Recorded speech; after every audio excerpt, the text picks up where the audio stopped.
Let's get to Alastair Clarkson in a moment about Tasmania, because he's up to his neck in what's going on in Tassie. But first, your comments last week about Gil McLachlan and the inference that he was a little, I don't think you said disinterested, but you said he was... I said losing the hunger. Losing the hunger.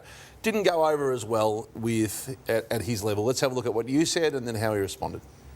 I fear that Gil McLachlan is losing the hunger, losing the appetite for Tasmania. He still has not met Jeremy Rockliff, the Tasmanian Premier, since he became Premier, and nor has Richard Goyder. I think that's clearly inaccurate. Well, the concept of, I don't know, I didn't even know what it means, but certainly we are working daily on the Tasmanian issue, and that process is on schedule to get to a decision with the clubs in August. With respect to the Premier, I reckon I've had 3 meetings with him at a minimum, maybe more. Yeah, it's just, don't agree with all that. Well, you've had 3 meetings with the new Premier? Yeah. Well, that's a bit naughty of Gillan. The point I made on Wednesday night on Classified was that Gillan McLachlan and Richard Goyder were due to fly to Tasmania and meet with Peter Gutwin, the former Premier. When he resigned, that meeting was cancelled, and a few weeks later, I think Travis Auld offered to come down and meet the new Premier, and no one from the AFL, notably Gillan McLachlan, has bothered to go and have a meeting face-to-face with the new Premier, which I find... He just said he met him 3 times. Over the phone. They've had phone conversations.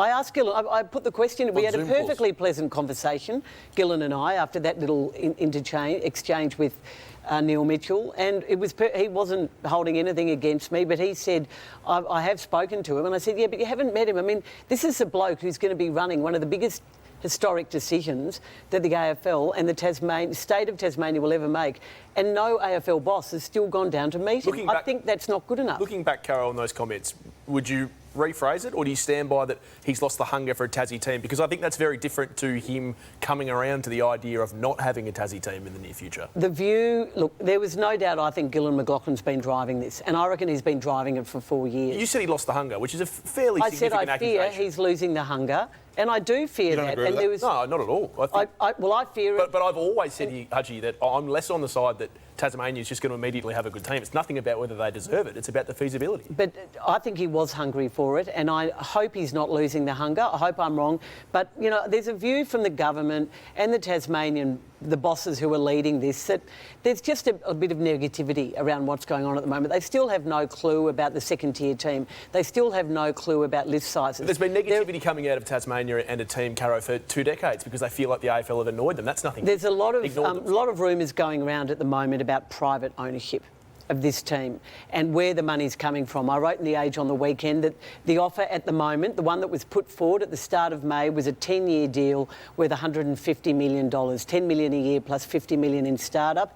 The AFL want a longer-term deal. What we now know is that 2 days before the last meeting between the AFL and the task force, Gillan McLachlan was not at that meeting, by the way, Alastair Clarkson met with Andrew Dillon, the football boss, and one in the running to be the new CEO of the AFL, and put forward his private equity model that he felt would be the best thing for the Tasmanian team based on the Green Bay Packers.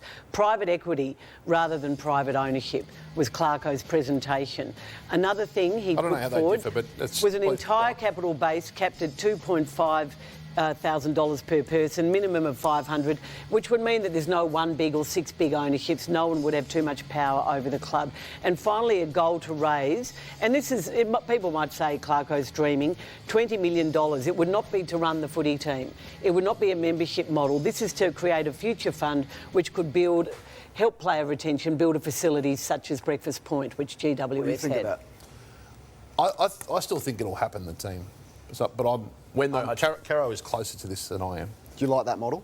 Well, I think it's part of the model. It's only part of it. It's a version of membership, isn't it? Really. So it's just an inflated version of membership. It's no different. Well, it's different because you get a certificate and you're called an owner.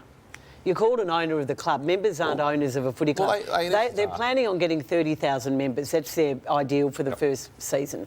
We'll see. Still a lot of naysayers among the clubs, and still, believe it or not, a push to get North Melbourne there. If the government deal at its peak is available to a private enterprise owner, it's a no-brainer for private ownership. I don't think it will need the fans to do it, and I think you're going to be able to commercialise that part of it anyway. But it's interesting. Clearly, he's passionate about it, and I think Clearly, He's been to Green Bay twice. He was there earlier this month. They must be uncertain about the funding model if they're going to that length, Caro, so it's well-sourced information.